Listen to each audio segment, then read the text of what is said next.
After pruning the tree in the backyard, Cali comes and starts to explore.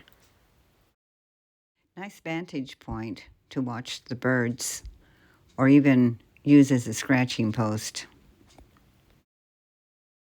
But we plan to use this tree to hang some bird feeders, and so there's no place for Cali on this tree.